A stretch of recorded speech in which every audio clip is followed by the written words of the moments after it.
Hey everyone, this is a very impromptu and kind of on-the-fly video, but I just want to show you these really cool documents that have come to my possession thanks to the Maxwell Air Force Base in Alabama. They have a historical research facility and they'll send you microfilm rolls of all of these US Air Force documents, and I got this one document. It's 1,380 pages. And it just covers a week of operations, and it's just amazing. I don't know if you know these kind of documents exist, but I didn't. But it's amazing. Let me show you. Let me show you. So the first really cool thing are these enemy fighter reaction studies, silhouettes and tracks. So it's literally half-hour breakdowns of the American raids by the Americans, and basically what they think happened on both sides. So at 9:30 hours, 305 B-17s plus 3 B-17 Pathfinders. This is the 27th September is the first mission the Americans used radar-guided or radar Pathfinders, basically British H-2S radar that Bomber Command was using for area raids. Anyway, so 9:30 hours, this happens. 10:00 hours, this is what's happening. The first bomb division is approaching the coast, blah, blah, blah. But on the other side here, that's the left side. On the right side, it has based off radio interceptions, because the Allies are listening into the German radio communications, and they're reconstructing what happens on the raids. So they know that a wing of German fighters from Brussels was airborne at 9:43 hours and vectored north-northeast. So they're listening in. And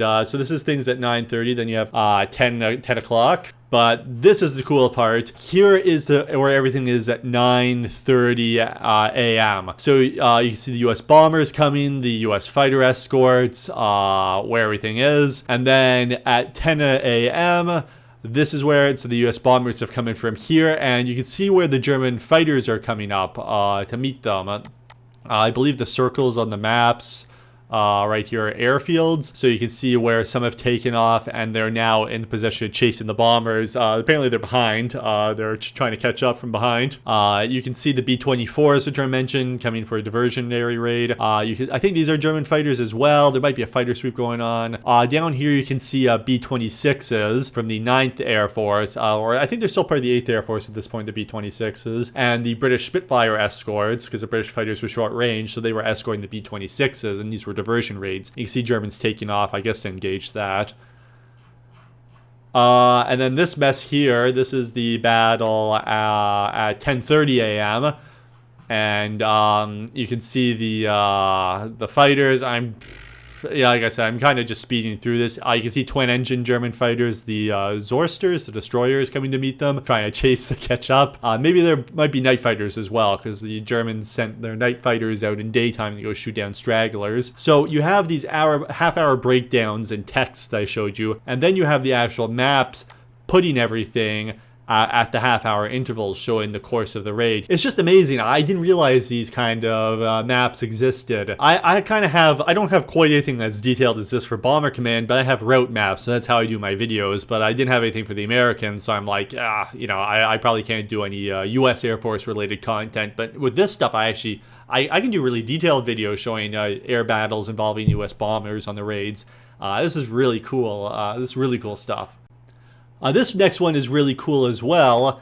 It's a combat report form for the 1st Bomber Wing, and it's showing where the German attacks are coming in. So off the German coast, in the coastal islands, at this time period, you had attacks coming in from the 9 o'clock. You can see down here, so dashes are above, straight lines are level, and squiggle lines are below. So 3 attacks from above, 2 attacks from 9 o'clock level, and 1 attack coming in from below. 2 claims were made, 2 fighters were claimed destroyed, and 4 were claimed damaged. So I'm not sure if these are every attack that's happening. These might be the only ones where gunners are submitting claims, because there doesn't seem to be a lot of attacks, but the US only lost 7 bombers, so a lot of the German fighters didn't really get through on this raid, so maybe this is it. The high number of claims, U.S. gunners heavily overclaimed. It was known at the time, everyone overclaimed. U.S. bombers particularly so, because you had multiple gunners firing at the same plane, so when one plane went down, 20 gunners claimed destroyed, right? That really screwed up how the U.S. was interpreting how much damage they were doing. Anyways, this whole chart shows all the where the attacks are coming from. This is the 1st Bomber Wing underneath, specifically for the 3rd Bomber Division. The 3rd Bomber Division lost 4 bombers. You can see where you can see they got really heavily attacked from 10 o'clock to 5 o'clock in particular. No head-on attacks, which is interesting. The Germans really like to do head-on attacks. A lot coming from the 6th, level up above, you know, same chart. These guys right here are all level attacks. These squiggly lines are from below, the dashes from above. Lots of claims, but that's not surprising. This was from 950 to 1022, which seems to be when the combat was. Really cool stuff. Huge amounts of text. Like, this is 1,380 pages of dense text. Like, there is so much information in here. It would take weeks to get through it. And this is just covering a week of operations. It's amazing how much stuff there is. This is also really cool. It's a cloud map, which is interesting, but the 8th Air Force was heavily influenced by weather, and this raid was, but the 27th of September raid is really important because this is the first time the 8th Air Force is trying to unshackle itself from precision bombing, visible bombing more accurately. They're using radar to see through the clouds. So, they have these maps for everything, but this map's particularly illustrative of how thick the cloud was and what they're trying to operate through. So you have from takeoff, climbing, they were flying above the clouds, obviously. This is the target area, so you can see there was like 3 to 4th, 10th clouds over top of 8 to 10th clouds. So they couldn't see anything. More details on this is weather details. Bombing photographs. You can see they didn't see anything over Emden here. Some of the groups attacked airfields. I think that's what this one is. Just so bomber plotting photos. Really cool stuff. This one's really cool. It's from the 351st Bomb Group, and it's showing how they were attacked. So you can see how, you can see here in the center of the circle, all their aircraft are distributed in the formation here. This one squadron seems to have been short 1 bomber. The 351st didn't lose any bombers. 2 were listed as damaged. You can see there was an ME-109 attack from the front, a Focke-Wulf 190 attack from the 3 o'clock, and an ME-109 attack from the 5 o'clock between 9:55 hours and 10:10 in the vicinity of Emden. Probably pronouncing that wrong. This is even cooler. It's showing how the fighters are coming in. So 10:10, the Focke-Wulf came in from the 3 o'clock, and it cut between these 2 bombers. I'm not sure if at level, but this is the low squadron. The low squadron was also attacked from behind by an ME-109 at basically the same time by 109. The high squadron here had a head-on attack at 9:55. This is really cool. This report only has the 351st in this detail. I'm sure all the bomber groups have some. You could recreate these raids fighter by fighter attack, like not with this report in particular, but if you could get all these bomber group ones together, you could show the fighters coming. Like, you could do my videos, but even more insane detail. You could show every fighter attack. Going back up here, like if some of these bombers were lost, they would have circled them. You can see down here it says circled in red for shot down by EA. Microfilm, there's no color, you'd have to guess. But no bombers were lost from this group, but you'd be able to see where the casualties were happening, so you could show the bombers and where the planes were being taken out one by one on the more devastating raids for the bomber groups that got heavily hit. Just so much information. It's amazing. You can really recreate these raids. There's more than enough information in these reports and others, I bet, to really, like, to completely recreate the raids minute by minute almost. Like, wow, it blows me away. I didn't know this existed. This is really amazing. This is cool. I find this so cool. This is so cool. So this is really cool as well. One of the targets attacked, probably a secondary target, was one of the airdromes by the 322nd group, or this might have been the B-24s, because they were doing a diversionary raid. I don't know my bomb groups that I'm not American. I don't know my bomb groups that well. So the 322nd sounds like a B-24 formation just for some reason. But so you can see how the formation came in and attacked. So you have 2 V formations. I assume they came in at different times so they didn't collide. But you can see how they the angles they came in at. And below is the 387th bomb group, and they had a more rigid formation. They came in one after the other. Interestingly, they talk about down here in the notes, B indicates aircraft carrying bomb sites. Yeah, I know the 8th Air Force was bombing on Leader at this point in time. Essentially, the lead bomber would drop its bombs, and the rest of the formation would drop when they saw the bombs fall. It was actually a very accurate method of bombing, surprisingly. You wouldn't think so, but it actually was quite accurate. But I guess they didn't need bomb sights for most of their bombers. The bombardier was in there and just flicked the switch. I guess if I'm reading that correctly, it's showing that like half the bombers didn't have bomb sights in them, interestingly. But still, the difference between the two. It's interesting to see the different bomber groups had different ways of doing it. They bombed in column, whereas these guys came in from two separate angles and obviously try not to collide with each other. So this mess of an image is actually really interesting for what it represents. This is a night bombing photo from an American B-17 from a squadron attached to the Bomber Command. The 422nd Bomb Squadron was in September and October 1943 conducting night area bombing raids against German cities with Bomber Command. This was because the US Air Force was suffering such heavy casualties during the day, and they were running into so many issues with clouds. They were seriously looking at actually joining the RAF bombing raids at night. During the British bombing raids on Hamburg, which created the giant firestorm which killed 50,000 people, there was actually one of the high-ranking U.S. Air Force generals was on one of the British bombers to be part of the raid to watch it, and they were seriously considering joining in. And they actually put a squadron out there to start experimenting with night bombing. And this is the photograph from one of the bombers. This mess you're seeing here is the flames from the fire. The British bombing reports, they tried to plot where the bombers were, and like when I show my damage maps, they're showing the cities burning. I'm basing that off the plotting maps. And the British bombers would try to, Bomber Command would try to plot where their bombers were, but in a bunch of cases, all you see is plotted by fire track.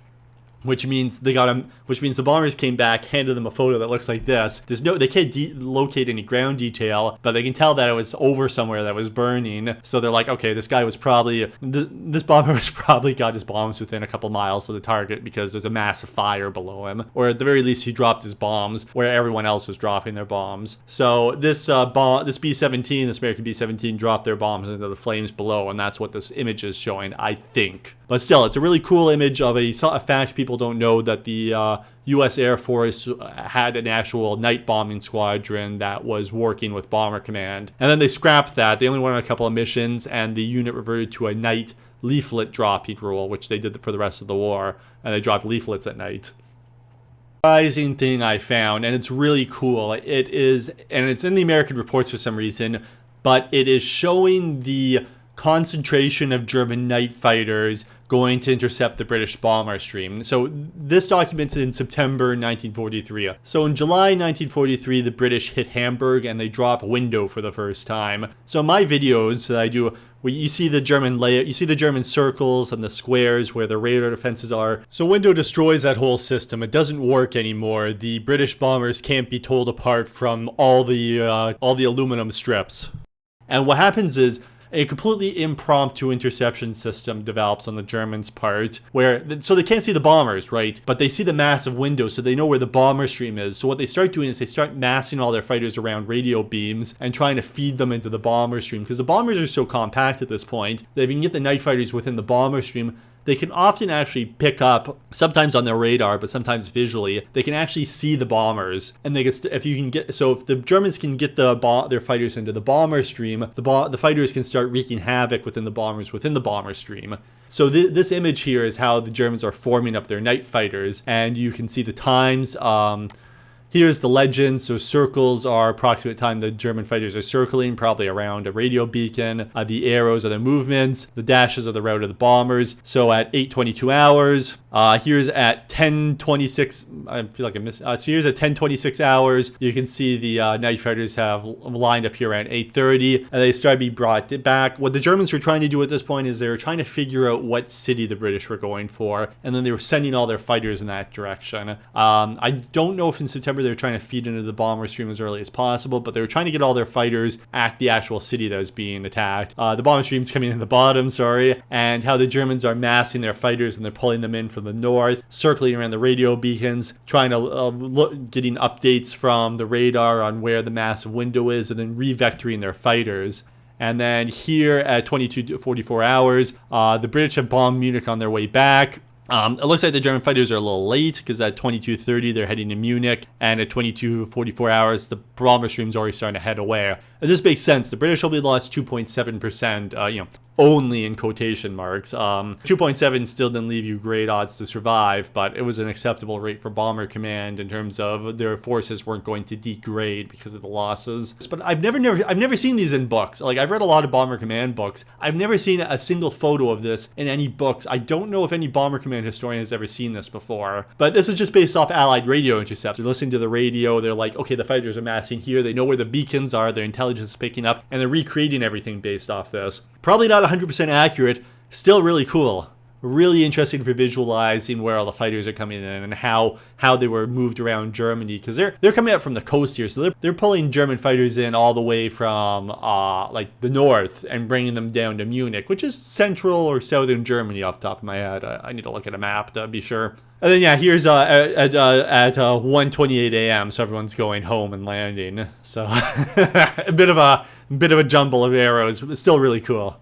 And then the narrative, like I said, Bomber Command dispatched 294 aircraft, only lost 7. The German night fighters weren't very successful this night compared to other nights. It was really hit or miss in this period. The German night fighter system in late 1943 was much diminished from where it was. The Battle of the Ruhr was very much the epitome, well, not the epitome, but the most efficient German night fighter system. The Germans would score bigger absolute numbers of kills later on in late 43, early 44. But in terms of the numbers of aircraft they sent up, as a number of aircraft dispatched to kills, it dropped dramatically after Window. Window really damaged the German night fighting system for months, and it wasn't until early 44 it regained close to the same efficiency. But anyways, still really cool details. I could just spend hours reading this. Oh my god, amazing stuff. There's these really big maps here as well.